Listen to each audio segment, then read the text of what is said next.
పరిశుద్ధమైన మన పరమ తండ్రి, తండ్రి, కుమార, పరిశుద్ధాత్మదేవుడు మనకి ఏమంటారండి అక్క, తప్పుగా అనుకోదు, మనకి ఇంట్రెస్ట్ వచ్చినప్పుడు లేకపోతే మనకి మూడ్ వచ్చినప్పుడు దేవుడు అవైలబుల్గా ఉండడు. మనకి ఇంత ముందుకు జ్యోతకు ఒకరోజు వాక్యం చెప్పారు, ఏమని అంటే యెషయా గ్రంథంలోనే ఎక్కడో, దేవుడు మనకి అందుబాటులో ఉన్నప్పుడే రెడీగా ఉండండి అని. అవునా? ఎస్, దేవుడు మనకి దగ్గరలో ఉన్నప్పుడే మనం వెళ్ళాలి. అందుకే కీర్తనకారుడు అంటున్నాడు, ప్రభుని ఆశ్రయించువారు ఆనందింతురు, ప్రభుని అన్ని వేళలా ఆశ్రయించువారు దీవింపబడతారు అని, వారు ధన్యులు అని వాక్యం సెలవిస్తుంది. అయితే ఈరోజు మనం అందరం కూడా ధన్యులమే అక్క. ఆ దేవాదేవుడు మనకి చెప్తూ ఉన్నాడు. ఎందుకంటే మనమేమి ఎక్స్పెక్ట్ చేయలేదు, దేవుడు ఏదేదో చేయాలని మనం ఎక్స్పెక్ట్ చేయలేదు. మనమేమి ఒక ఆలోచన పెట్టుకొని దేవుడు ఇది చేస్తాడు అది చేస్తాడు అనే ఆలోచన లేదు మనకి. కానీ వాక్యం వినాలి, దేవుడు ఏదో ఒకటి నాతో మాట్లాడతాడని నమ్మకం ఉంది చూశారు. ఆ నమ్మకాన్ని ఆ దేవాదేవుడు ఈరోజు నిలబెట్టుకున్నాడు. ఆమేన్, హల్లెలూయా. కాబట్టి ఈరోజు ఆ దేవాదేవుడు మనకి చెప్పబోతున్న వాక్యం ఏంటంటే, ఇప్పుడే అక్క ప్రార్థన చేస్తున్నప్పుడు రాని అక్క దేవాదేవుని అడుగుతూ ఉన్నాను, అయ్యా నన్ను కూర్చోబెట్టేసావు, మొత్తానికి మోకాళ్ళ మీద ఉండేదాన్ని కాళ్ళ నొప్పుల ద్వారా మోకాళ్ళ నొప్పుల ద్వారా కూర్చోబెట్టేసావు, నా వల్ల కూడా అవ్వట్లేదు మోకరించడం, ఎలా తండ్రి అంటుంటే, ఏం కాదు కూర్చొని చెప్పు, వాక్యం పర్లేదులే అంటూ ఉన్నాడు దేవుడు. పరిశుద్ధాత్మ దేవుడు సపోర్ట్ చేయడమో అనుకున్నాను కూర్చుంటే. కానీ కూర్చోవడం, లేవడం, మోకరించడం అని కాదు కానివ్వండి, మన యొక్క పరిస్థితులు, మన యొక్క స్థితిగతులు అన్నీ దేవుడికి తెలుసు. అందుకే మన హృదయము దేవుడికి కావాలంట, మన యొక్క స్థితిగతులు కాదు, మన యొక్క నోటి మాటలు కాదు, మన హృదయము దేవుడికి కావాలి. కాబట్టి ఆ దేవాదేవుడు ఈరోజు మనతో ఏం మాట్లాడుతున్నా అంటే, విజ్ఞాపన కర్తల్లారా లేవండి, మనమందరము విజ్ఞాపన కర్తలమంట. ప్రతి ఒక్కరు జాయిన్ అయిన ప్రతి ఒక్కరు, నువ్వు అనుకోవద్దు నా వల్ల ఏమవుతుంది, నో బిడా, దేవుడు చెప్తున్నాడు నువ్వు విజ్ఞాపన కర్తవి. దేవుడి యొక్క కనుపాపలం మనం. యాజకులు కనుగుడ్డు అంటే కనుగుడ్డును ముట్టడానికి ఎట్టి పరిస్థితుల్లో కనుపాప ఒప్పుకోదు. అదేవిధంగా నువ్వు నేను కూడా దేవాతి దేవుడికి ఆ యొక్క గురువులకు ఎలా ఉండాలంటే, కనుగుడ్డును ముట్టాలంటే కను రెప్పని తాకితేనే అది లోపలికి వెళ్తూ ఉంది. అంటే కనురెప్ప ఓపెన్ చేయబడితేనే, ఆ యొక్క తెరవబడితేనే కనుగుడ్డుని తాకే యొక్క ఏమంటారండి డైరెక్ట్గా వెళ్తూ ఉంది. చెయ్యి ఫింగర్ అయినా మనం చూడండి, ఇప్పుడు మన యొక్క చేతిని తీసుకొచ్చి మన కనుగుడ్డు మీద పెట్టుకోవాలంటే ఆటోమేటిక్గా మన కనురెప్పలు మూచుకుంటాయి. అంటే దానికి అర్థం ఏంటంటే, ఆ దేవాతి దేవుడు అంత గొప్పగా గురువుల్ని ఆ యొక్క ప్రొటెక్ట్ చేస్తున్నాడు, రక్షిస్తున్నాడు. విజ్ఞాపన కర్తలు కనుపాపలు మనల్ని కూడా ప్రొటెక్ట్ చేస్తున్నాడు. కాబట్టి మనమందరం దేనికోసం అంట విజ్ఞాపన కర్తలం, ఏం చేయాలని దేవుడు కోరుకుంటున్నాడు ఈరోజు? ఒక్కసారి ఈరోజు వాక్యము ధ్యానించుదాం. అవును, మనమందరం విజ్ఞాపన కర్తలమేనా? అవును, మనం అసలు ఎలాంటి సిచ్యువేషన్లో ఉన్నాము, దేవుడి చిత్తం ఏంటి అని మనం అర్థం చేసుకోవాలంటే, ఒకటి సొలొమోను జ్ఞాన గ్రంథము 9-10 వర్షం మనకి తెలుసు, 9వ అధ్యాయము 17వ వర్షం కూడా మనకు అక్కడ తెలుసు. ఏమని అంటున్నామంటే, అయ్యా నీవు నీ జ్ఞానమును దయచేసిననే తప్ప, స్వర్గము నుండి నీ పవిత్రాత్మను పంపిననే తప్ప నీ చిత్తమును ఎవడు తెలుసుకోగలడు అని ప్రశ్న ఒక జ్ఞాని సొలొమోను వేస్తూ ఉన్నాడు. ఒక రాజు దేవాతి దేవుని అంటూ ఉన్నాడు, అయ్యా ఎవరు తెలుసుకుంటారు నీ యొక్క గొప్పతనాన్ని, నీ చిత్తాన్ని? అయితే ఈరోజు మన యొక్క ఐడెంటిటీ, మన యొక్క గుర్తింపు ఏంటంటే, దేవుల్లో చిత్తము తెలుసుకోవడము, ఆ చిత్త ప్రకారము జీవించడము.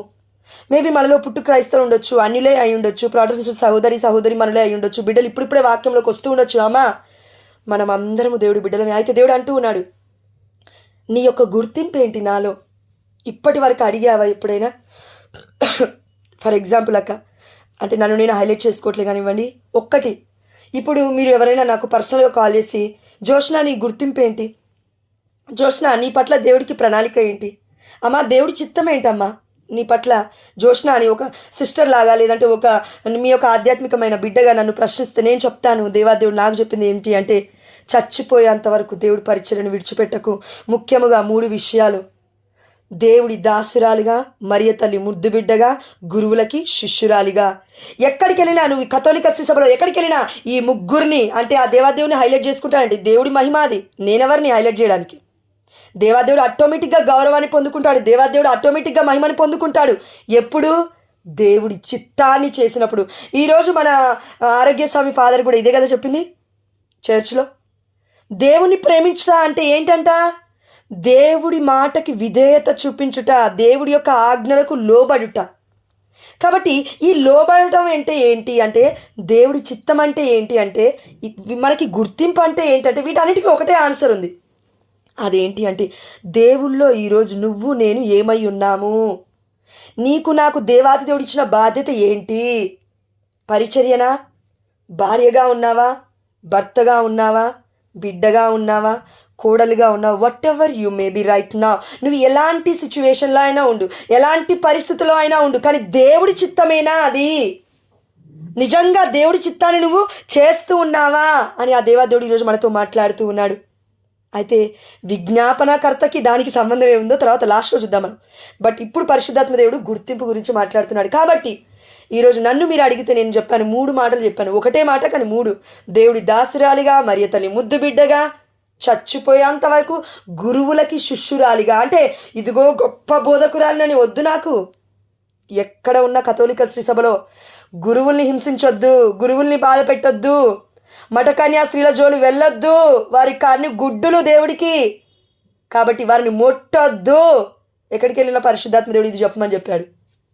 ఇది దేవాతి దేవుడు ఇచ్చిన పరిచర్య, దేవాతి దేవుడు ఇచ్చిన చిత్తము. నేను చచ్చిపోయేంత వరకు మీరు అడగచ్చు, అదేంది జోష పిల్లలు వద్దంటే ఇస్తాడు దేవుడు. Who we are to us God. దేవుడికి తెలీదా? ఆదికాండం 1:28 దేవుడు ఏమన్నాడు? సంతానోత్పత్తి చెందుడు. ఒక్కసారి దేవుడి వాక్యం రిలీజ్ అయిందంటే it will fulfil in the mighty name of Jesus. But there is a time of grace, there is a time of grace. దేవుడి కృప మన మీదికి రావాల్సిన సమయము ఆసన్నము కావాలి అంటే ఆ దేవాతి దేవుడికి మనం లోబడాలి. అంతేగానివ్వండి మనం దేవుణ్ణి ప్రశ్నించకూడదండి. అందుకే ఆ దేవాతి దేవుడు మనందరికీ చెప్తున్నాడు, మనం ప్రశ్నిస్తూనే ఉన్నామా ఇంకా, లేదంటే దేవుడి చిత్తము చేయడానికి, దేవుణ్ణి ఆనంద పెట్టడానికి, దేవుని ప్రేమించడానికి విధేయత చూపించి లోబడుతున్నామా? ఇది మన ఐడెంటిటీ ఈరోజు. ఇదేంటి? ఇందులో గుర్తింపు ఏముందంటే, దేవుడి చిత్తము చేయువారే దేవుడి బిడ్డలంట. నన్ను విశ్వసించువారు నా బిడ్డలవుతారు, నా చిత్తము చేయవారు నా బిడ్డలవుతారు. ఈరోజు వాక్యం కూడా మనం విన్నాము చర్చ్లో, చాలామంది ఆన్లైన్లో విన్న వాళ్ళు కూడా, దేవుడి పుత్రికలము పుత్రుడమంట మనము, దేవుడి చిత్తము చేయువారము. పిలువబడిన వారు అనేకులు, ఎన్నుకోబడిన వారు కొందరని దేవుడు ఉత్తగే అనలేదని. పిలువబడిన వారు అందరూ దేవుడి బిడ్డలు అవుతారా చివరి వరకు? ఎవరు దేవుడి బిడ్డలు? లాస్ట్ చివరి వరకు ఎవరైతే విశ్వాసములో దేవుడి చిత్తము చేస్తూ శ్రమ అయినా, కన్నీరైనా, కష్టాలైనా, బాధలైనా, ఇక్కట్లైనా, ఇబ్బంది అయినా బిడ్డ దేవుడి వైపు చూస్తూ భరించగలిగే శక్తి ఆ దేవాదేవుడు ఇస్తాడు. అందుకే నా కృప నీకు చాలును, నీ బలహీన సమయమందు నా శక్తి పరిపూర్ణమగుచున్నది. ఆమేన్, హల్లెలూయా. శక్తి ఎందుకు మనకి? వంట చేసుకోవడానికి శక్తి కావాలా? నిద్రపోవడానికి శక్తి కావాలా? దేనికి శక్తి? ఈ లోకానికి విరుద్ధంగా వెళ్ళడానికి శక్తి కావాలి. ఈ లోకంలో అంధకార శక్తులున్నాయి, ఈ లోకములో అన్యస్తులున్నారు, ఈ లోకములో అన్య మార్గాలున్నాయి, ఈ లోకములో ఎన్నో ఘోరమైన ఆలోచనతో బ్రతుకుతున్నారు. దేవుడు లేరంటారు కొంతమంది, దేవుడు ఉన్నా లాభం ఏంటి అని అంటారు కొంతమంది. నీ విశ్వాసం నా విశ్వాసం సన్నగిల్లకూడదు. లోకంతో పాటు పరిగెట్టకు, రివర్స్లో రా. చేపలుంటాయండి సముద్రములో. ఆ చేపలు ఎలా ఉంటాయంటే, కొన్ని నేను చూశాను, అంటే మామూలుగా ఎవరైనా మనకి ఉంటాయి కదా, మనం చిన్న చిన్న లేక్స్కి వెళ్ళినప్పుడు అవి బయట కనబడుతూ ఉంటాయి, కలర్స్లో ఉన్నవి. కొన్ని ఒకవేళ సముద్రమే తీసుకోండి, లేదంటే ఇంకా వెరైటీవి తీసుకోండి మీరు. ఆ లేక్స్ ఎలా ఉంటాయంటే ఫ్లో ఉంటుంది, చిన్న ఫ్లో, ఒక మంచి వేవ్స్ లాగా వస్తూ ఉంటాయి. అవి కొన్ని ఏం చేస్తాయంటే ఆ యొక్క వేవ్, ఆ యొక్క మూమెంట్తో పాటు ముందుకు వెళ్ళవు, అవి రివర్స్లో వస్తుంటాయి. ఇక్కడ దేవుడి పరిచర్య అంటే ఎలా ఉంటుందంటే, నువ్వు నేను నీళ్ళలో కొట్టుకుపోయేలాగునా ఉండకూడదు. నీళ్ళలో ఏం కొట్టుకుపోతాయి? చచ్చిపోయిన శవాలు, చచ్చిపోయిన చేపలు, చచ్చిపోయిన జీవులు నీళ్ళలో ఆ ఫ్లోతో కొట్టుకుపోతాయి. ఇటంటే ఇటు కొట్టుకుపోతాయి, అటంటే అటు కొట్టుకుపోతాయి. కానీ ఏది బలంగా నిలబడుతుందంటే దేవుడి శక్తితో నింపబడి జీవముతో ఉన్నది, నిర్జీవము కానిది. ఆ దేవాది దేవుడి యొక్క కృప చొప్పున జీవించినది మాత్రమే శక్తివంతమైనది. అంటే పరిశుద్ధాత్మకి సాదృశ్యంగా ఉన్నాడు నీరు ఇక్కడ, అవునా? ఎస్. ఆ నీటి కదలికకి రివర్స్లో మనం వెళ్ళాలి. అంటే ఈ లోకం మొత్తం ఒకవైపు వెళ్తుంది, ఇది వెడల్పైన మార్గము ఈ లోకం అనగా. కథోలిక శ్రీసభ ఇరుకైన మార్గము, వేరే వర్గాలు వెడల్పైన మార్గము బాగా కనబడుతూ ఉంటాయి. వెళ్తే పర్లేదు అనుకుంటాం, కానీ సత్యము కొంతమంది చూస్ చేసుకుంటారు. సత్యమును కొంతమందే వెళ్తారు. ఇది ఇరుకైన మార్గము. ఇరుకైన మార్గము ఇది ఎక్కడుంది? మనకి చరిత్రలో చూస్తే మన సృజన్ బ్రదర్ నేను చెప్తున్నప్పుడు విన్నానండి ఈ వాక్యము. ఆ బ్రదర్ ఏమని చెప్పారంటే అందులో ఇది నిజంగా ఉందంట. ఆనాడు యెరూషలేము దేవాలయంలో 2 ద్వారాలు ఉండేటివి. ఆ 2 ద్వారాలలో చాలామంది ప్రజలు వచ్చినప్పుడు పెద్ద గేట్ నుంచి వస్తారు, కానీ కొంతమంది ఏం చేస్తారంటే చిన్న గేట్ నుంచి వస్తారు. అంటే ఇది దేనికి సాదృశ్యంగా ఉంది అంటే క్రైస్తవులు అనేకులు వస్తారు పెద్ద ద్వారం గుండా నేను తొందరగా వెళ్తానని, కానీ కొంతమంది మాత్రమే ఇరుకైన ద్వారాన్ని ఎన్నుకుంటారు. ఇరుకైన ద్వారాన్ని ఎన్నుకుంటారు. ప్రియమైన బిడ్డ, దేవాలయం అంటే దేవుడు, అవునా? ఎస్. ఆ దేవాతి దేవుడి దగ్గరికి చేరాలి అంటే, పరలోక రాజ్యం చేరాలి అంటే, కనాను మనం చేరుకోవాలంటే, యెరూషలేం మనం చేరుకోవాలంటే, పరలోక రాజ్యంలోకి ఆ దేవాది దేవుడి యొక్క సాన్నిధ్యంలోకి మనం ఎంటర్ అవ్వాలంటే, ఈరోజు చచ్చిపోతావేమో ఓ అవివేకి ధనవంతుడా, లేచి ఒక్కసారి దేవుని చూడు. ఈరోజు చచ్చిపోతే నువ్వేం చేస్తావు? ఈరోజు వాక్యం కూడా అదే కదండి. సూది బెత్తములో ఆ యొక్క ఒంటె దూరుట కంటే ధనవంతుడు దేవుడి యొక్క రాజ్యంలోకి ఎంటర్ అవ్వడం చాలా కష్టం. అది వేరే సందర్భం, ఓకే, ఇది పక్కకు పెట్టండి. అయితే పరిశుద్ధాత్మ దేవుడు ఈరోజు మనందరినీ అడుగుతున్నాడు, అమ్మా దేవుల్లో నీ గుర్తింపు ఏంటి? నువ్వు నేను బ్రతికి క్రైస్తవులుగా ఎన్నో వందల సంవత్సరాలు, లేదంటే మన పూర్వోత్తరాలు కథోలికులము, క్రైస్తవులం కదా, ఎంతవరకు మన ఐడెంటిటీ ఉంది, ఎంతవరకు మన గుర్తింపు ఉంది? పటిక్కమని అడిగితే నువ్వు ఎంతవరకు చెప్పగలుగుతావు? ఏమన్నా అంటే మా అమ్మ లేదంటే మా నాన్న సిఐ పిఐ పిఎం మోడీ ఇంకేదో కాదు, లేదంటే గ్రామ పంచాయతీ ఆఫీస్లో పనిచేస్తాడు, మీ సేవలో పనిచేస్తాడు, గవర్నమెంట్ ఎంప్లాయ్, ఇది కాదు. దేవుల్లో నా యొక్క గొప్పతనం ఏంటి? దేవుల్లో నీకు నాకు ఒక ప్రత్యేకమైన ప్రణాళిక ఉంది. ఆ ప్రణాళికలో నీకు నాకు ఉన్న పిలుపేంటి? అయితే ఆ దేవాదేవుడు ఇది ఇప్పుడు మనల్ని ప్రశ్నించి విడిచిపెడుతూ ఉన్నాడు. అది మనం అవగాహన కలిగి జీవితం. ఒకసారి హృదయం మీద చేయబెట్టుకుందాం. అయ్యా, మమ్మల్ని పిలిచావు, ఎందుకు పిలిచావు? మేము ఏదో ఒకటి చేయాలి, నీ చిత్తము చేయాలి. ఏదో ఒకటి కూడా కాదు, అది నీ చిత్తము చేయాలి. నీ చిత్తము చేయాలంటే ఇప్పుడే చూసాం సొలొమోను జ్ఞాన గ్రంథం 9వ అధ్యాయం 17వ వచనం. నీ చిత్తమును ఎవడయ్యా తెలుసుకునేది? స్వర్గము నుండి నీ పవిత్రాత్మను పంపించనిదే, నీ జ్ఞానమును మేము పొందనిదే ఎలా అయ్యా మీ చిత్తాన్ని మేము తెలుసుకునేది? ఈ ప్రపంచంలో ఏ బిడ్డ అయినా బ్రతకగలుగుతాడంటే 2 విషయాలు. ఒకటి ఈ లోక జ్ఞానమన్నా ఉండాలి, 2 దీనికి విరుద్ధంగా వెళ్ళాలంటే దేవుడి జ్ఞానమన్నా ఉండాలి. ఈ 2 లేక అటు ఇటు కొట్టుమిట్టాడుతూ బ్రతికావంటే చచ్చిపోతావు లిటరలీ. ఏ బాధలు వచ్చినా, ఏ కష్టాలు వచ్చినా నీ వల్ల నా వల్ల అవ్వదు. ఎవరము ఆపలేమండి. దేవుడి యొక్క చిత్తాన్ని, సాతాని యొక్క ఆలోచనని మనం ఆపలేం. దేవుడి శక్తితో మాత్రమే జయించగలుగుతాము. కాబట్టి సముద్రముతో పాటు కెరటాలతో పాటు కొట్టుకుపోకుండా పరిశుద్ధాత్మతో నింపబడ్డ వాళ్ళు మాత్రమే నీళ్ళల్లో లోపల ఇదిగో రివర్స్గా వెళ్తూ ఉంటాయి. అవి చేరాల్సిన మార్గము అవి చేరుతూ ఉంటాయి. మనం చేరాల్సిన మార్గం ఇది కాదు, ఈ లోకం కాదు. ఈ లోకం ముగిస్తుంది, తప్పక ముగిస్తుంది ఒకప్పుడు. ఒకరోజు, ఈరోజే కావచ్చు నీ నా విషయంలో, రేపే కావచ్చు నీ నా విషయంలో, ఎల్లుండే కావచ్చు, చెప్పలేం. కానీ ఏం చేశాం ఈరోజు దేవుడి పరిచయలో? ఏం చేశాం ఈరోజు దేవుడికి ఇష్టంగా? ఏం చేశాను ఈరోజు నేను దేవుడికి ఇష్టంగా? దేవుడు ఆనందిస్తున్నాడా నన్ను చూసి? ఈరోజు వాక్యం అదే కదా, నా దివ్య కుమారుని చూసి నేను ఆనందిస్తున్నాను. ఆ దేవాదేవుడు ఇదిగో యోర్దాను నది నుంచి రాగానే ఆ యొక్క మన యావే ప్రభు అంటున్నాడు, నా యొక్క కుమారుని ఆలకించండి. అమ్మ మరియ తల్లి, ఆయన చెప్పినట్లు చేయండి. ప్రవక్తలందరూ ఇదిగో రక్షకుడు రాబోతున్నాడు, ఆయన చెప్పినట్లు చేయాలి మనం అందరూ అన్నారు. అందుకే మనమందరం ఈ ప్రశ్నతో ఇక్కడికి మన గుర్తింపు ఏంటి? దేవుడి చిత్తం తెలుసుకోవాలి.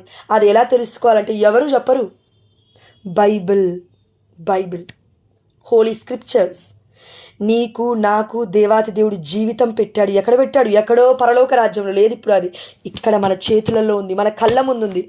2 అంచుల ఖడ్గము కంటే పదునైన ఈ వాక్కు పేరే జీవము. ఏసే మార్గము, ఏసే సత్యము, ఏసే జీవము. ఈ జీవాన్ని పట్టుకున్నవాడు పడిపోడు ప్రియమైన బిడ్డ. ఈ మార్గాన్ని పట్టుకున్నవాడు పడిపోడు ప్రియమైన బిడ్డ. ఈ యొక్క సత్యాన్ని పట్టుకున్నవాడు స్వతంత్రుడే కానీ బానిసత్వంలో జీవించాడు ప్రియమైన బిడ్డ. దేవాదేవుడు చెప్తున్నాడు మనందరికీ, ఈరోజు నువ్వు బానిసత్వంలో ఉన్నావా, బాధలో ఉన్నావా, దుఃఖంలో ఉన్నాయా, అయితే అవి నిన్ను ఏలకూడదు, నువ్వు వాటిని ఏలాలి. Amen, hallelujah. ఎలా ఏలాలి? Claim the promise of God. కీర్తన గ్రంథం 30వ అధ్యాయం 2వ వచనము, తండ్రి నేను నిన్ను ప్రార్థించగా నీవు నాకు ఆరోగ్యము దయచేసితివి. అంతే, సింపుల్. యోహాను 14:14 ప్రకారం నిన్ను అడుగుతున్నానయ్యా. మార్కు 11:24 ప్రకారం నేను పొందుకున్నానని విశ్వసిస్తున్నానయ్యా. అనకండి, జోష్నా పరిశుద్ధాత్మదేవుడు నీలో ఉన్నాడు కాబట్టి అలా మాట్లాడుతున్నావు, లేకపోతే మాట్లాడలేవు అనకండి. What you are doing then? If I am doing good things, what you are doing then? పరిశుద్ధాత్మదేవుడు నాకు మాత్రమే అవైలబుల్గా ఉన్నాడా? లేదంటే మన గ్రూప్లోనే తీసుకుందాం అక్క, నెంబర్ ఆఫ్ పీపుల్ 2-3కి అవైలబుల్గా ఉన్నాడా పరిశుద్ధాత్మదేవుడు? మిగతా వాళ్ళందరి విషయంలో నిద్రపోతున్నాడా? నిద్ర లేవట్లేడా? అందుకే దేవుడు ఏమన్నాడు తెస్సలోనికీయులకు రాసిన లేఖ 5:6 మొదటి తెస్సలోనికీ అనుకుంటాను, ఆత్మని అడ్డగింపకుడి, ఆత్మని ఆర్పకండి, ఆత్మని అడ్డగింపకండి. అంటే అందరిలో ఉన్నాడు పరిశుద్ధాత్మదేవుడు. నువ్వు నేను ఆర్పేస్తుంటే దేవుడు ఏం చేస్తాడు? నువ్వు నేను బాధిస్తుంటే భర్త ఏం చేస్తాడు? నువ్వు నేను బాధిస్తుంటే, కొడుతూ ఉంటే, రాచి రంపాన పెడుతుంటే అత్తమామలు ఏం చేస్తారు? లేదంటే కోడళ్ళు ఏం చేస్తారు? రివర్స్లో మాట్లాడితే ఏం చేయలేరు, వాపోతారు.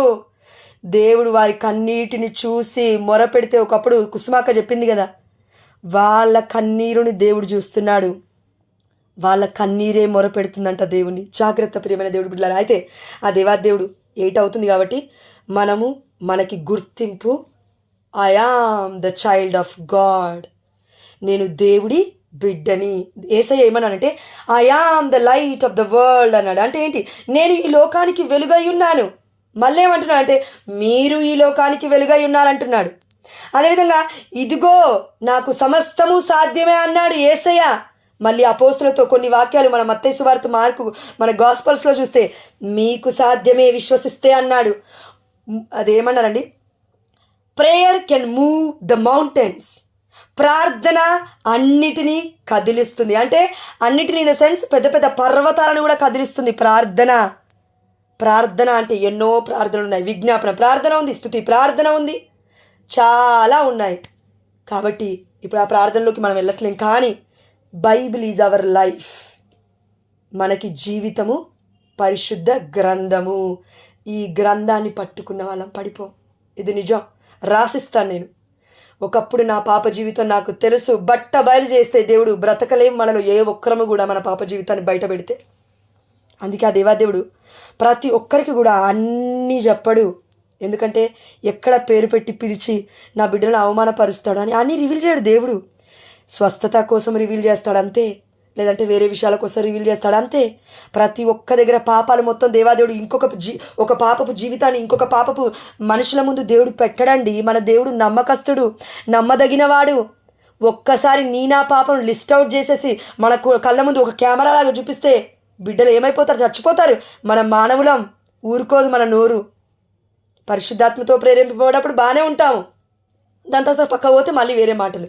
అందుకే అందరిలో పరిశుద్ధాత్మ దేవుడు ఒకే రీతిగా ఎందుకు పని చేయట్లేడంటే టంగ్, నాలుక, ఇది జీవాన్ని పోస్తుంది, జీవాన్ని ఇస్తుంది, జీవాన్ని తీసేస్తుంది, రాచి రంపాన పెడుతుంది. అదేవిధంగా ఒక్క అగ్గిపుల్ల చాలు అడవి మొత్తం కాలిపోవడానికి. మన నోరు జాదు, సమాధి వంటిది ఈ నోరు. 24 గంటలు ఏదైనా ఒక్క మాట అంటే ఎంతోమందిని చంపేస్తుంది. కానీ ఈ వాక్యం జీవం ఇస్తుంది. కాబట్టి మనందరికీ గుర్తింపు దేవుల్లో ఏంటంటే నేను ఈ లోకానికి వెలుగైనాను, మీరు లోకానికి వెలుగైనారు, నేను ఈ లోకానికి రక్షణ తెచ్చాను. ఇప్పుడు ఈ రక్షణ నా రక్తం ద్వారా వచ్చింది కాబట్టి అదే రక్తాన్ని మీరు ప్రోక్షించుకొని వేరే వాళ్ళకి ప్రోక్షిస్తూ ప్రార్థన చేయండి. అప్పుడు రక్షణ అనుభవాన్ని, రక్షణ ప్రతిఫలాన్ని మీరు చూస్తారు అని ఆ దేవాదేవుడు ఎక్కడో చెప్పాడండి గాస్పల్స్లో, నాకు గుర్తులేదు. కాబట్టి ఇది మొదటి భాగం అయిపోయింది. మన గుర్తింపు ఈరోజు దేవుళ్ళో ఏంటి? దేవుడి బిడ్డలం, క్రీస్తు బిడ్డలం, క్రైస్తవ బిడ్డలం, దేవుడి చిత్తము చేయు వారము. ఇది మొదటి భాగం. రెండో భాగంలోకి ఇప్పుడు మనం వద్దాం. అదేంటంటే విజ్ఞాపన కర్తలు. మన గ్రూప్లో ప్రతి ఒక్కరూ జాయిన్ అవ్వని వాళ్ళకు కూడా మీరు చెప్పాలి, ఒకవేళ మీకు ఫోన్ చేసి ఏం చెప్పారు పరిశుద్ధాత్మ ప్రేరణ ద్వారా మరి ఈ బిడ్డ అంటే కనుక మీరు చెప్పాలి. రేపు ఎట్లాగో యూట్యూబ్లో ఉంటుందనుకోండి వాక్యము. But again I'm telling you, చాలామంది చూడట్లేదు కాబట్టి ఒక్క అక్షరం చాలు, బైబిల్ వాక్యం ఒక్క వర్డ్ చాలు, బతుకుని నిలబెడుతుంది.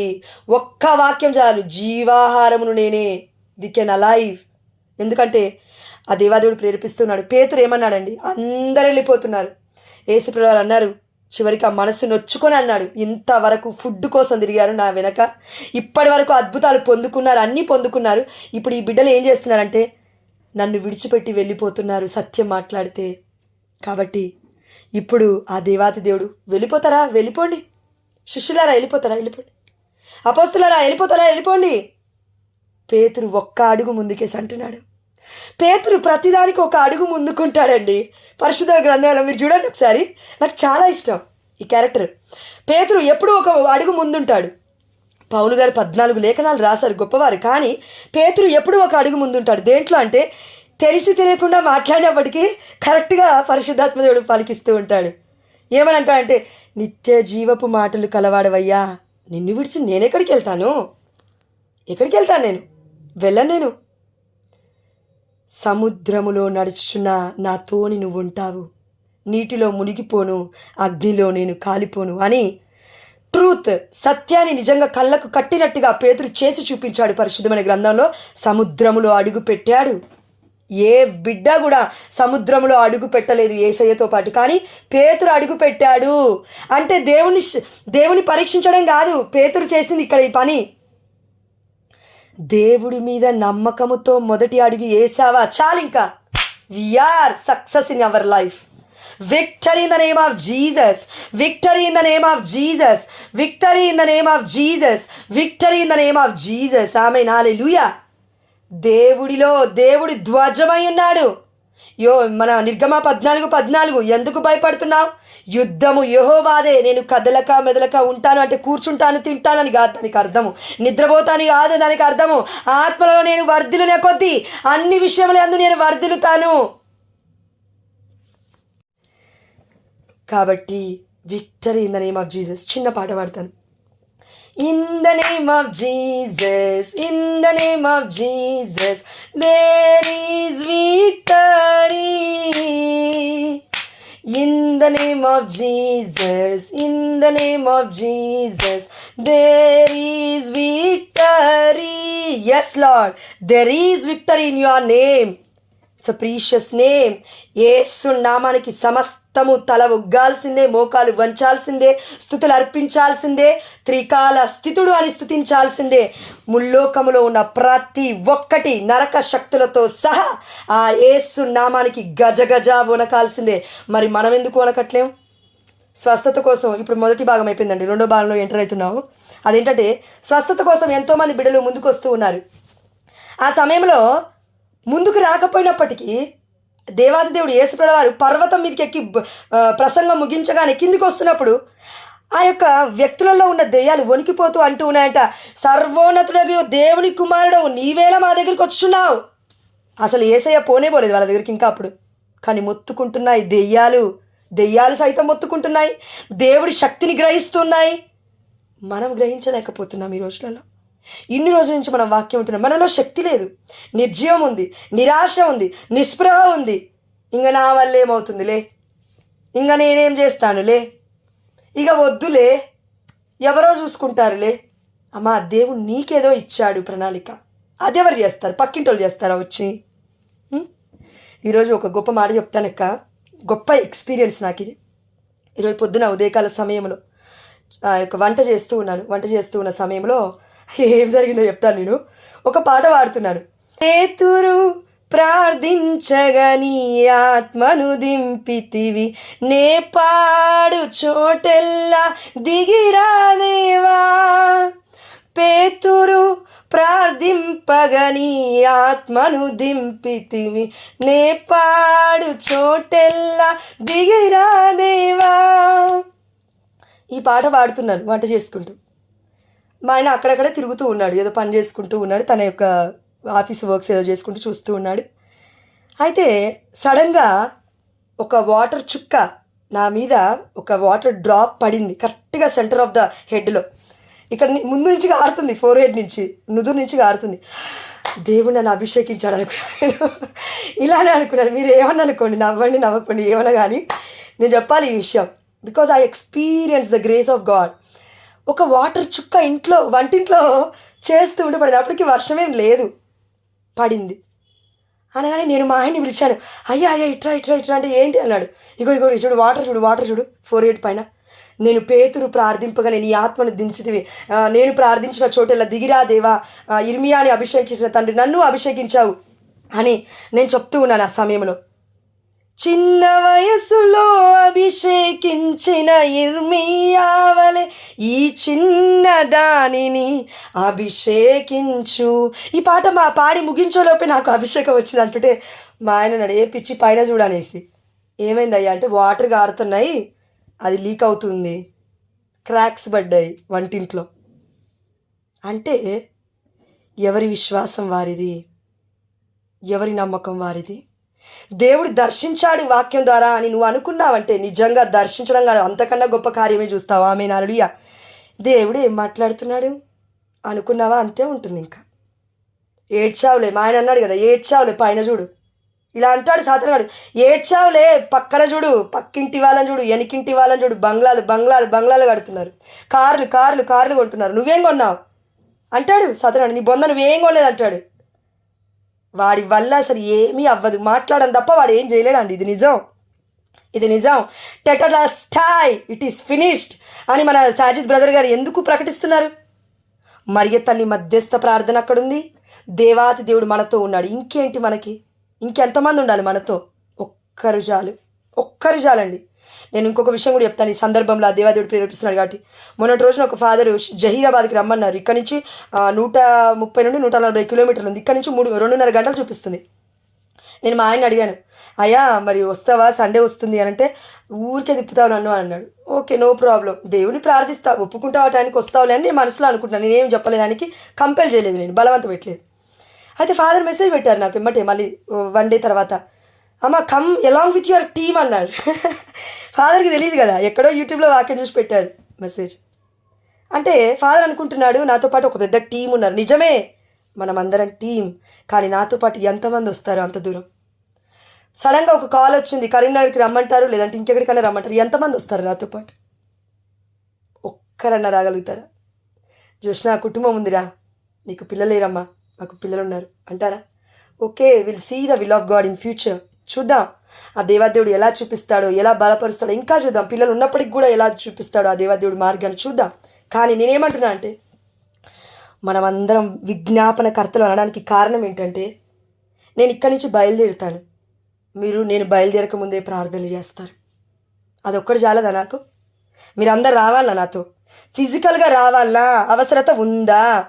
ఓకే, టీం ఉంటే ఏమవుతుందంటే, ఒకరు మ్యూజిక్ ప్లే చేస్తారు, ఒకరు డ్రమ్స్ వాయిస్తారు, ఇంకొకరు పాటలు పాడతారు, ఇంకొకరు స్తుతి ఆరాధన నడిపిస్తారు, ఇంకొకరు వాక్యం చెప్తారు. ఇలా ఎంతమంది కావాలంటే 5 కావాలి. కానీ ఆ 5 ఆ రోజు ఒక్కొక్కసారి సాతానుగాడు ఏదో ఒక బిజీ పని పెడతాడు, నీ వల్ల అవ్వదని ఆపేస్తాడు. 4 వ్యక్తులను కూడా ఒక్క వ్యక్తి ద్వారా ఆపేసే శక్తి సాతానుగాడికి ఉంది. అందుకే నేను ఎవరి మీద ఆధారపడొద్దని దేవాదేవుడు చెప్పాడు. అంటే గురు ప్రేయర్ మీద గురించి మాట్లాడట్లేను ఎక్కడ. నేను ఫిజికల్గా ఒక వ్యక్తి నాతో రావాలి, ఇంకెవరో నాతో రావాలి, వాక్య పరిచర్య కాక నేను చెప్పేది విజ్ఞాపన ప్రార్థన కాదు, మామూలుగా ఇంటింటి ప్రేయర్ కాదు, వేరే వాక్య పరిచర్యకి మన చర్చెస్కి వెళ్ళినప్పుడు. కాబట్టి ఇంత ముందుకు మనం వెళ్ళినప్పుడు ఇంటింటికి మన నిర్మలకతో కానీ మన ఇంత ముందుకు ఉన్న వాళ్ళతో కానీ వెళ్ళి ఉన్నాం. కానీ ఆ దేవాతి దేవుడు నాకేం ప్రేరేపణ ఇచ్చారంటే, ఒక్కదానివి 1000 మందితో సమానం. నా సన్నిధిదే నీతో వస్తూ ఉన్నప్పుడు నిర్గమకాండము 33:14 ఇలా సెలవిస్తుంది, నా సన్నిధి నీకు ముందుగా వెళుతుంది, నేను నీతో పాటు వస్తాను, నీకు విశ్రాంతిని దయచేస్తాను. ఆనాడు శ్రీకాకుళంకి నేను బయలుదేరింది కూడా 1 year ముందు. మీ ధైర్యం చూసుకొని, మీ ప్రార్థన చూసుకొని, నిజంగా నేను సెల్ఫ్ డబ్బా ఏమి ఇక్కడ పెట్టుకోలేదు. మీరు నమ్మండి నమ్మకపోండి, మీ ప్రార్థన ఎంత శక్తివంతమైనో మీకు అర్థం కావట్లేదు, కానీ నాకు తెలుసు. I know how effective your prayers is. అందుకే విజ్ఞాపన ప్రార్థన గురించి దేవుడు మాట్లాడుతున్నాడు. మార్కు సువార్త 2వ అధ్యాయం తీయండి. వీలైన వాళ్ళందరూ కూడా, వీలు అవ్వట్లేదంటే దయచేసి కళ్ళు మూసుకొని ధ్యానించండి వీళ్ళు అవ్వట్లేదంటే కళ్ళు మూసుకొని ధ్యానించండి, హృదయం మీద చేయబెట్టుకొని ధ్యానిస్తూ ఉండండి. విజ్ఞాపన కర్తల యొక్క గొప్పతనం ఇందులో చూద్దాం. మార్కు సువార్త 2వ అధ్యాయం. పక్షవాత రోగికి స్వస్థత. కొన్ని దినములు గడిచిన పిమ్మట యేసు మరలా కఫర్నాకు చేరెను. ఆయన ఇంటి వద్ద ఉన్నాడని విన్నారు వాళ్ళు. ఎవరున్నారంట? యేసయ్య ఇంటి వద్ద ఉన్నాడని విన్నారు. మొదటిగా వినాలి. యేసయ్య దగ్గరికి రావాలంటే, యేసయ్యని అనుభూతి చెందుకోవాలంటే, యేసయ్య చెప్తున్న మాటలు మనకు అర్థం కావాలంటే మొదటిగా వినాలి. ఇదిగో మీరు మాట్లాడుటయందు నిదానించండి, వినుటయందు వేగిరపడండి అని పౌలు గారు అంటూ ఉన్నాడు. ఉత్సాహపడండి వినటంలో. మాట్లాడటం గురించి దేవుడు చూసుకుంటాడు. పరిశుద్ధాత్మ దేవుడు ప్రేరేపించింది. ఏం మాట్లాడతాం? ఏం మాట్లాడలేం. ఏం మాటలు మాట్లాడినా ఫలించవు. పరిశుద్ధాత్మ దేవుడు ఉంటే ఫలించడం పక్కకు పెట్టండి, కానీ అనేకుల్ని మొత్తం లేబడతాడు. ఆమేన్, హల్లెలూయా. నిజంగా చెప్తున్నాను. ఆత్మ పరిశుద్ధాత్మ దేవుడు అలా ట్రాన్స్ఫర్ అవుతాడు ఒకరి నుంచి ఒకరికి. కాబట్టి ఇక్కడ వాక్యం చూడండి. వినాలి. జనులు అచటకు గుంపులుగా వచ్చిరి. ఆ ఇంటి ముంగిట కూడా జనులు కిక్కిరిసి ఉండిరి. ఇక్కడ జనాలు ఎలా ఉన్నారంటే గుంపులుగా ఉన్నారు. ఈ లోకంలో మనం అంటూ ఉంటాము, చూడండి, అందరూ ఒక దగ్గరికి వెళ్తున్నారు, గుంపులుగా. అక్కడ స్వస్థత ప్రార్థనలు జరుగుతున్నాయంట. పదండి. ఈ గుంపుతో పాటు ముందుకు వెళ్ళట్లేరు ఎవరు? ఈ యొక్క ఇప్పుడు మనం చదువుకున్న వాక్యంలో ఉంటుంది అది. గుంపుని చూసి ఆగిపోవద్దు. గుంపు చాలామంది ఉన్నారు కదా, అసత్య బోధకులు చాలామంది ఉన్నారు కదా, అసత్య ప్రవక్తలు చాలామంది ఉన్నారు కదా.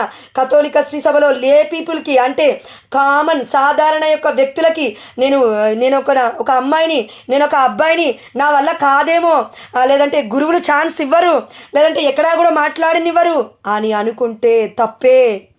ఇవ్వాల్సింది ఛాన్సులు వాళ్ళు కాదు, పరిశుద్ధాత్మదేవుడు నడిపిస్తాడు.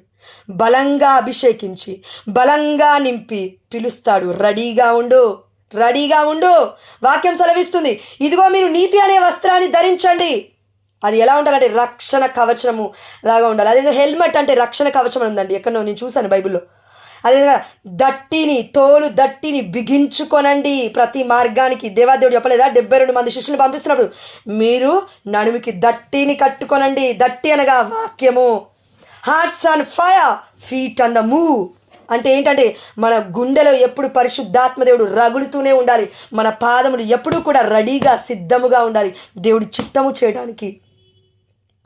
అందరం మాట్లాడతాం వాక్యం, కానీ కొంతమంది చేస్తాం. క్రియలను బట్టి క్రీస్తు బిడ్డవో కాదో ఈజీగా పసిగట్టేయచ్చు. అది దేవాదేవుడు చూసుకుంటాడు, పరిశుద్ధాత్మదేవుడు చూసుకుంటాడు.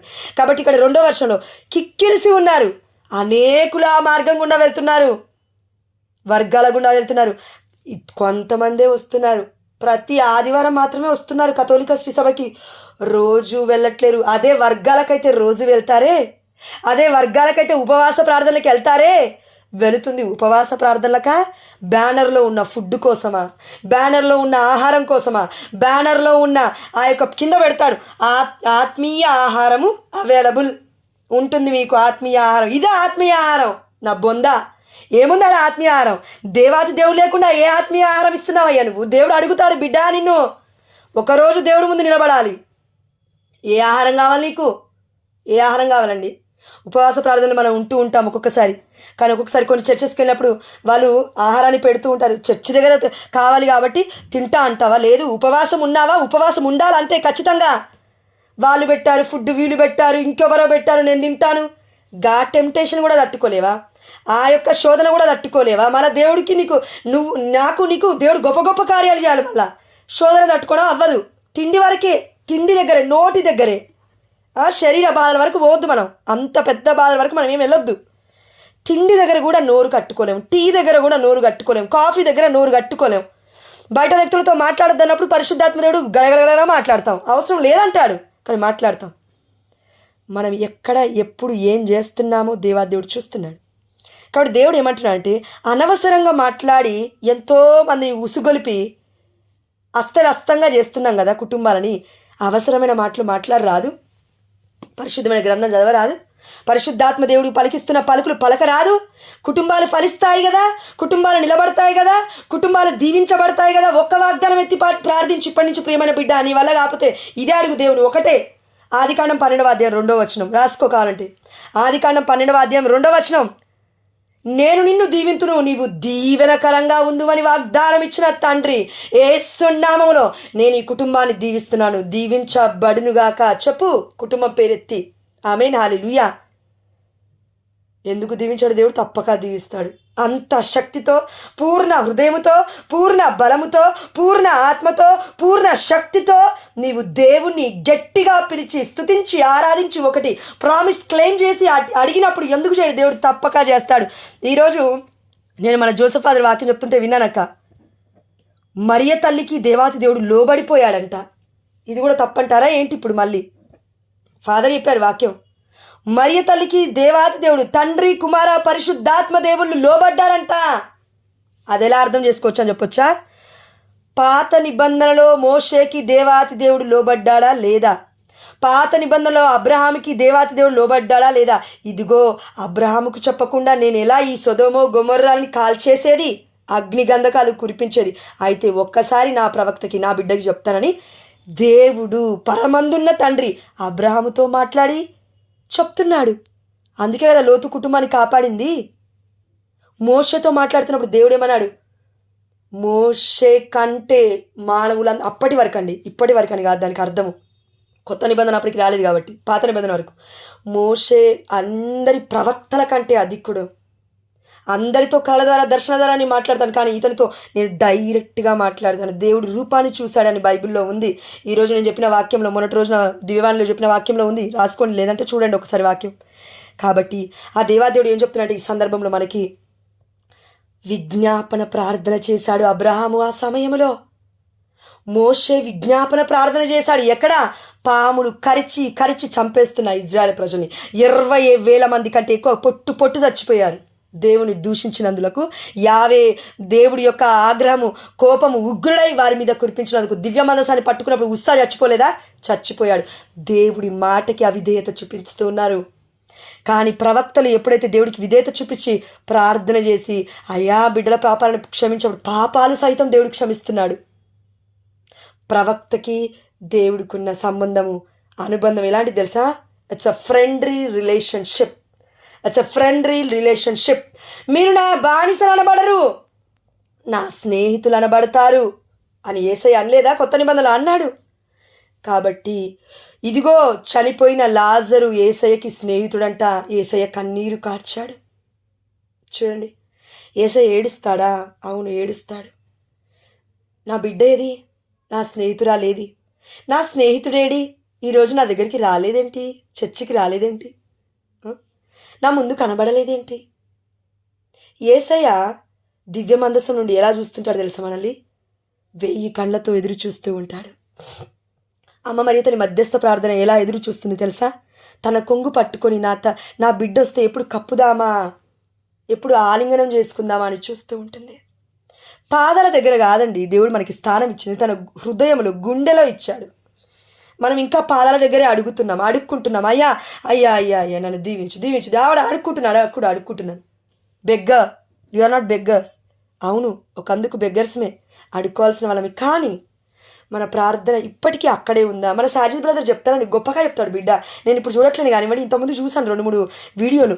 అందులో అన్నాడు, we are not slaves, we are childrens of God. మనం బానిసలం కాదు, వీఆర్ ఫ్రెండ్స్ ఆఫ్ గాడ్. దేవుడి యొక్క స్నేహితులం మనం. అయితే ఎందుకు దేవుడు వారి ప్రార్థన విన్నాడంటే విజ్ఞాపన కర్తలు కాబట్టి విన్నాడు. నువ్వు నేను కూడా ప్రార్థన చేసినప్పుడు దేవుడు ఎందుకు వింటాడంటే ఎవరి కోసమో విజ్ఞాపన చేస్తున్నావు కాబట్టి వింటాడు. Don't be selfish.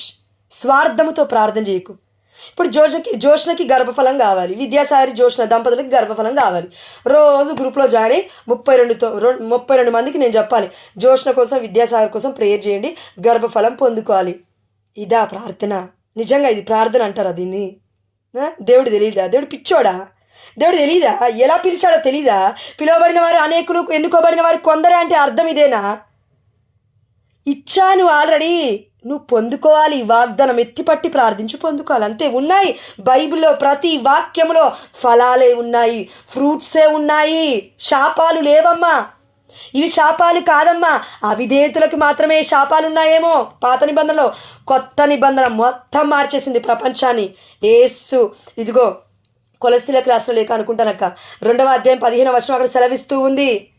స్లీవ పైన క్రీస్తు ఇదిగో అధికారులను అధిపతులను నిరాయుధులను చేసెను. ఆమె నాలుగు అధిపతులు అంటే భూలోక ఇదిగో పరలోక అన్నిటికీ దేవుడు స్వస్తి పలికాడు.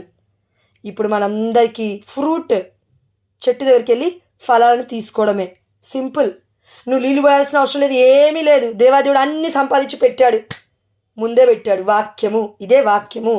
కాబట్టి విజ్ఞాపనకర్తలు ప్రార్థిస్తే దేవుడు ప్రార్థన ఎప్పుడు వింటాడంటే సెల్ఫ్గా అంటే ఆ యొక్క స్వార్థపూరితమైన ప్రార్థన కాకుండా స్వార్థము లేకుండా ప్రార్థించినప్పుడు. అబ్రహాము లోతు గురించి ప్రార్థించాల్సిన అవసరం ఉందా? ఈ రోజులలో అయితే కరెక్ట్గా ఆలోచిస్తే ఆయన పాలోడు అంటారు. మన బైబిల్ ప్రకారం కాదు కానీ మన మాటల ప్రకారం పాలోడు, తమ్ముడు కొడుకు అన్న కొడుకో పాలోడు కోసం ఎవరైనా ప్రార్థన చేస్తారా? చేరే. అబ్రహాంకి అవసరమా? ఇది మన ఎవరు? మోషే. ఓ మోషే, నీ వల్ల కాదు మేము ఇంత దూరం వచ్చింది. అన్నం లేదు, నీళ్లు లేవు, ఏమీ లేవు. ఏం చేసావు? అహరోను మీద, మోషే మీద గొనుగుతున్నారు ప్రజలు. ఏది మాకు తిండేది, నీరేది, బట్టేది, ఇదేది, అదేది. కంప్లైంట్ బాక్స్తో వస్తున్నారు ప్రతిసారి. దేవాతి దేవుడు చూశాడు. మీరు అంటుంది మోషేని అహరోని కాదు, నా బిడ్డలని నేను చూపిస్తాను మీకు అని ఇప్పుడు చూపిస్తూ ఉన్నాడు ఆ దేవాదేవుడు. అదేవిధంగా ఈ రోజులలో మనం అందరము కూడా విజ్ఞాపనకర్తల వలె మారాలి. ఎన్ని రోజులు గుడ్డి ప్రార్థనలు, ఎన్ని రోజులు సింగిల్ ప్రార్థనలు, ఎన్ని రోజులు ఒంటరి ప్రార్థనలు. ఆ దేవాది మన అందరిని అంటూ ఉన్నాడు. ఇంతకుముందుకు చూసాం కదక్క, 10,000 మంది కోసం ప్రార్థించాలి. అంతొద్దా? 100 మంది కోసం ప్రార్థించు. అంతొద్దా? 10 మంది కోసం ప్రార్థించు. అంతొద్దా? ఒక్కరి కోసం ప్రార్థించు. సరిపోతుందమ్మా. ఒక్కొక్క పూసకి ఒక్కొక్క బిడ్డని పెట్టి ప్రార్థించు. లిటరలీ నేను చెప్తున్నాను.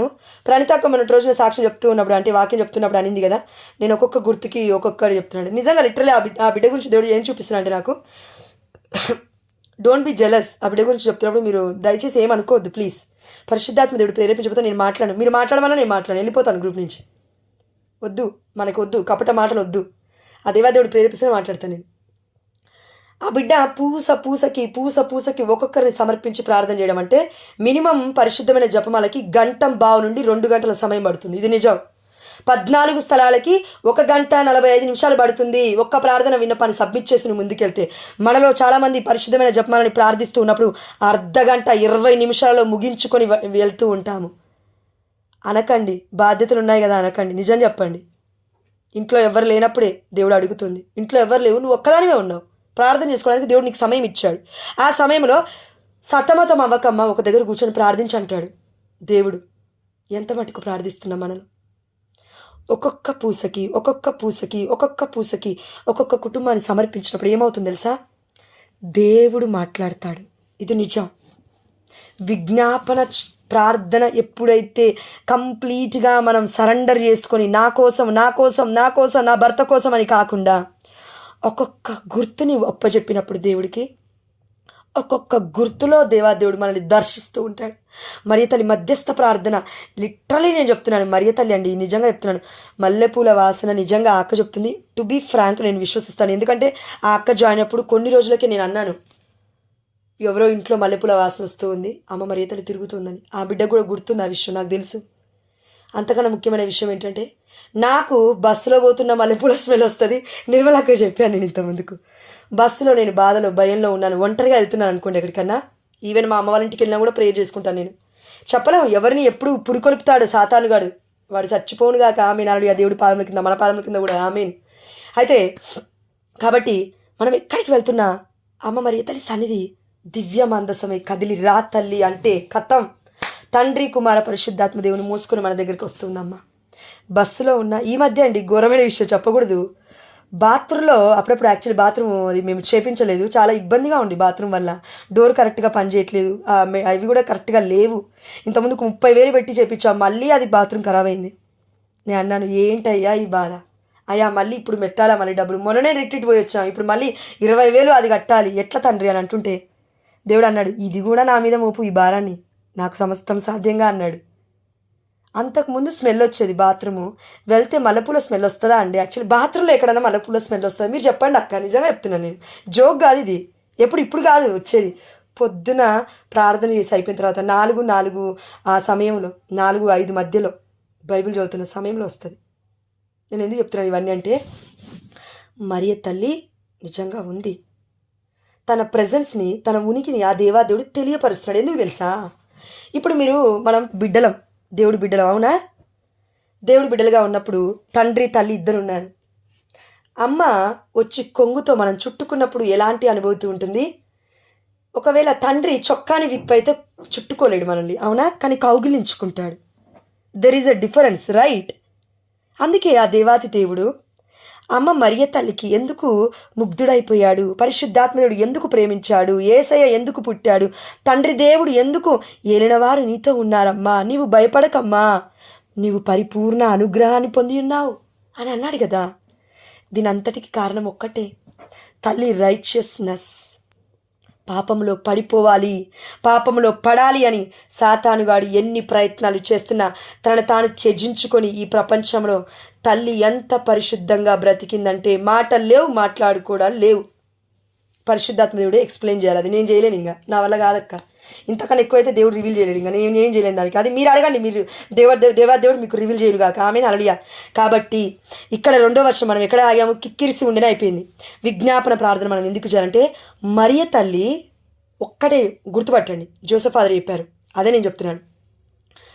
మరియ తల్లికి ఆ దేవాదేవుడు ముగ్ధుడైపోవడానికి కారణం, ఆ మాటకు అర్థం ఏంటంటే, అపోస్తుల కార్యం 2వ అధ్యాయం దగ్గర మనం చూస్తే ముందు వచనాలు, మరియ తల్లి అక్కడ అందరినీ గ్యాదర్ చేసుకొని ఆ యొక్క శిష్యులందరితో పాటు 120 మందితో పాటు ప్రార్థన చేస్తూ ఉంది.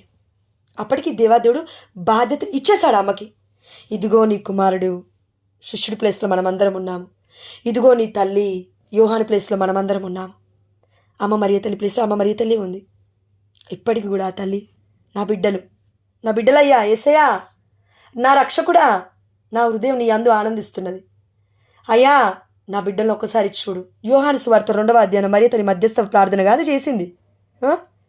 ఏం ప్రార్థన? మాది విజ్ఞాపన ప్రార్థన. ఇలా మరియ తల్లి విజ్ఞాపన కర్తిని వలె మనకు కనబడుతుంది. అందుకే కొత్త నిబంధనలో మనకి మన కథోలిక శ్రీ సభ సిసిసి ఎక్కడ ఉందని చెప్తూ ఉంది. అదేంటంటే, మరియ తల్లి అపోస్తురాలు, మొట్టమొదటి అపోస్తురాలు, దేవుడి శిష్యురాలు. ఎవ్వరు లేకముందే మరియ తల్లి దేవుడి శిష్యురాలండి.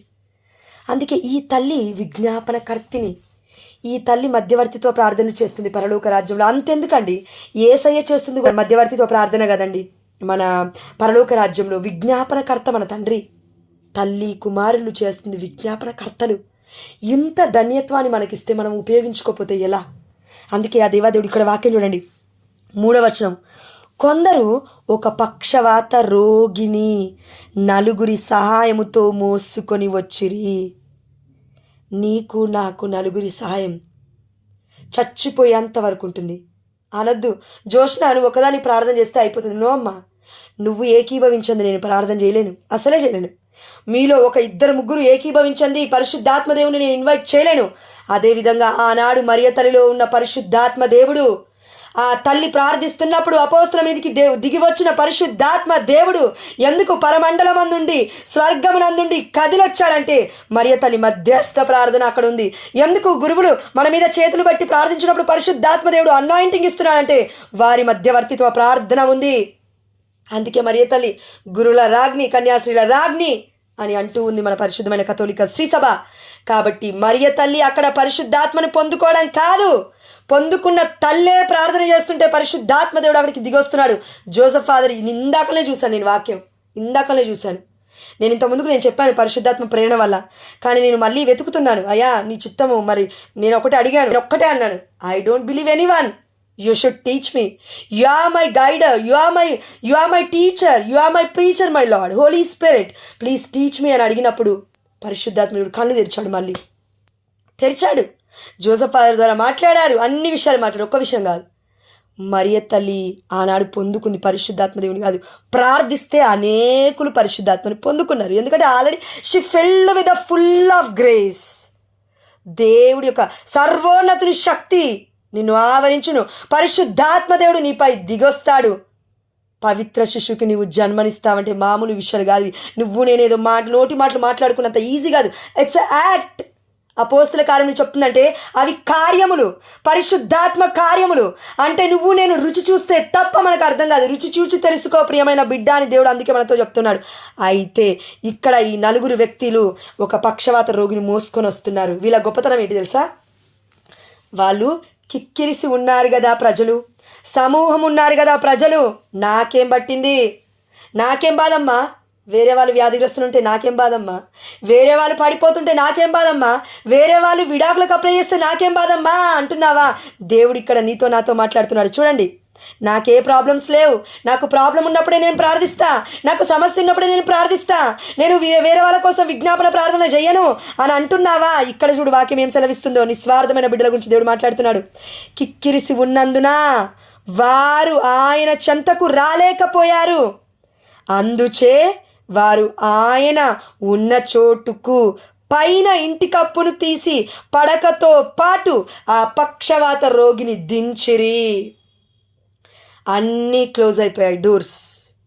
ఎట్టి పరిస్థితుల్లో వాళ్ళు ఆ బిడ్డని ఎత్తుకొని ఆ 4 వ్యక్తులు తీసుకొని యేసుప్రభువు వారి యొక్క ముందు పెట్టే పరిస్థితే లేదు. అక్కడ మొత్తం కిక్కిరిసిపోయి అన్నారు, గుంపులు గుంపులుగా ఉన్నారు. ఇప్పుడు ఒక్క ఆప్షన్. పరిశుద్ధాత్మ దేవుడు మేబీ వారికి ప్రేరేపించాడేమో, దేవుడి జ్ఞానం నింపబడిందేమో. వాళ్ళు ఏం చేస్తున్నారంటే ఒక్క ఆప్షన్, పైనుంచి పైకెక్కాలి. ఇప్పుడు పైకెక్కి పర్వతం ఎక్కు ప్రార్థనకి, కొండ ఎక్కు ప్రార్థనకి. సమస్తము దేవుడికి సాధ్యమే. ఎక్కడ ప్రార్థన చేస్తే సాధ్యం, నిద్రపోతే సాధ్యం అవ్వదు ఆత్మలో. అందుకే వీళ్ళు ఏం చేశారంటే ఆ యొక్క ఇంటి కప్పును తీసి అని మాత్రమే ఇక్కడ వాక్యం సెలవిస్తుంది. కానీ ఇంటి మీదకి ఎక్కాలి కదా. ఇంటి కప్పును తీయాలంటే ఈజీ విషయం అది. పెంకుటిల్లో లేకపోతే ఏ ఇల్లు అనుకుందాం, అవన్నీ తీసి పక్కన సదరాలి. ఓపిక కావాలి, సహనం కావాలి, నిరీక్షణ కావాలి.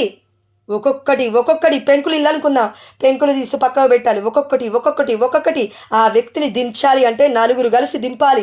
అంటే 6 అడుగుల ప్లేస్ని వాళ్ళు ఇప్పుడు ఖాళీ చేయాలి. ఇంటి కప్పుని ఊరికే అవుతుందా? అతన్ని ఎక్కడ పెట్టారో మరి, ఇంటికి కింద పెట్టారేమో, మళ్ళీ రావాలి, తాళ్ళు కట్టుకోవాలి. ఇంటి కప్పు మీద నుంచి ఎలా దించిరి?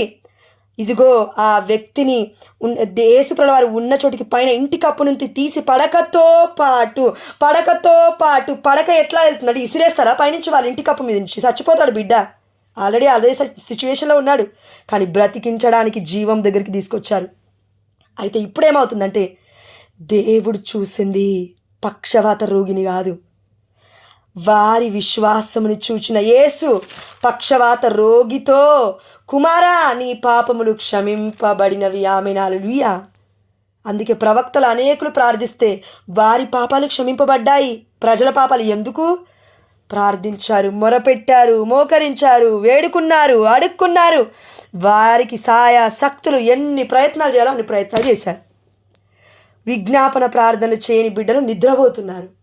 సంతోషంగా ఉందామా, హ్యాపీగా ఉందామా, చర్చిలోకి తిరుగుతుందామా, తిండి లేకున్నా తిండి ఉన్నామా, నువ్వు అవన్నీ చూడవు. నీకు ఏం కావాలంటే నా గురించి ప్రార్థించిందా లేదా, గ్రూప్లో పేరెత్తి పిలిచిందా లేదా. ఇది ప్రార్థన అంటారా దీన్ని? ఇది ప్రార్థన అవుతుంది? అసలే అవ్వదు. అందుకే ఆ దేవాదేవుడు ఇక్కడ చెప్తున్నాడు, పక్షవాత రోగిని దించినప్పుడు ఇది ఒక్కసారి మెడిటేట్ చేద్దాం. 2 నిమిషాలు ప్లీజ్, ఏమనుకోవద్దు. ఎందుకంటే నాకు 8:40 అయింది వాక్యం స్టార్ట్ చేసరికి. ఆ సమయంలో ఏం జరుగుతుంది? తాళ్ళు కట్టారు, తాళ్ళు వాళ్ళు ఎక్కాలి ఇంటి కప్పు మీదకి. అదేవిధంగా అతన్ని ఇంటి కప్పు నుంచి కిందికి దించాలి. యేసుప్రభువు వారు ముందుకి రావాలి, నిదానంగా దించాలి. బై మిస్టేక్లో ఒక్క వ్యక్తి, ఆ 4 వ్యక్తులలో ఒక తాడు అటు ఇటు అయినా కూడా బిడ్డ చచ్చిపోతాడు, కంప్లీట్గా చచ్చిపోతాడు. కొంచెం ప్రాణం ఉంది, పక్షవాత రోగే ఉంది, అటు ఇటు బ్రతుకుతున్నాడు. కానీ వాళ్ళు ఇక్కడ రక్షించింది ఎవరిని తెలుసా? ఒక వ్యక్తిని కాదు, ఒక ఆత్మని. ఎందుకు? ఇక్కడ దేవాదేవుడు ఏమంటున్నాడు? నీ పాపములు క్షమింపబడ్డాయి అన్నాడు, కానీ నీ రోగం స్వస్థపరచబడింది అనలేదు.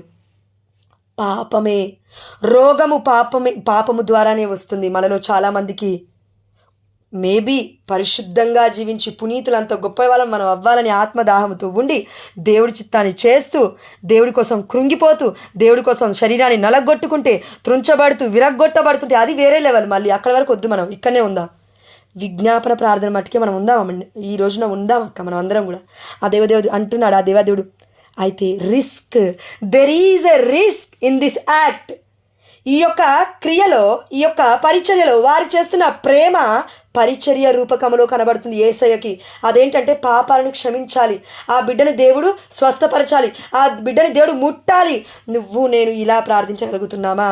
ఆ బిడ్డని దేవుడు దీవించాలి. నేను బాధలో ఉన్నాను, నాకే కష్టం ఉంది, ఈరోజు నేను జాయిన్ అవుతాను.